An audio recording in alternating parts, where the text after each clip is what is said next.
First of all, if you're going to talk about a revolutionary situation, you have to have people who are physically able to wage revolution, who are physically able to organize and physically able to do all that is done.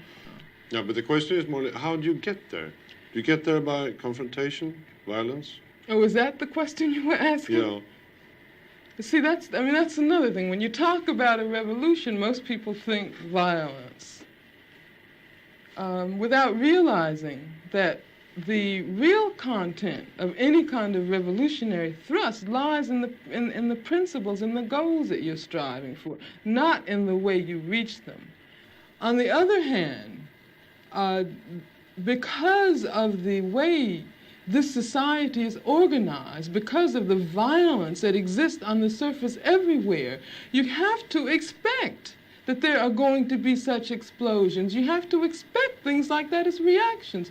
If you are a black person and live in the black community all your life and walk out on the street every day seeing white policemen surrounding you, when I was living in Los Angeles, for instance, long before the situation in LA ever occurred, I was constantly stopped. No, the police didn't know who I was, but I was a black woman and I had a natural, and they, I suppose, thought that I might be a, quote, militant.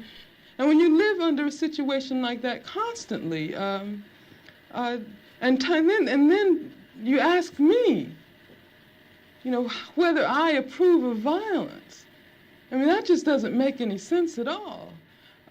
Whether I approve of guns. I grew up in Birmingham, Alabama. Some very, very good friends of mine were killed by bombs that were planted by racists. I remember from the time I was very small, I remember the sounds of bombs exploding across the street, our house shaking. I remember my father having to have guns at his disposal at all times because of the fact that at any moment we might expect to be attacked. The man who was at that time in complete control of the city government, his name was Bull Connor, would often get on the radio and make statements like, niggers have moved into a white neighborhood, we better expect some bloodshed tonight. And sure enough, there would be bloodshed. After the 4 young girls who lived, one of them lived next door to me. I was very good friends with the sister of another one. My sister was very good friends with all 3 of them. My mother taught one of them in her class. My mother, in fact, when the bombing occurred, one of the mothers of one of the young girls called my mother and said, can you take me down to the church to pick up Carol? We heard about the bombing and I don't have my car. And they went down, and what did they find? They found limbs and heads strewn all over the place.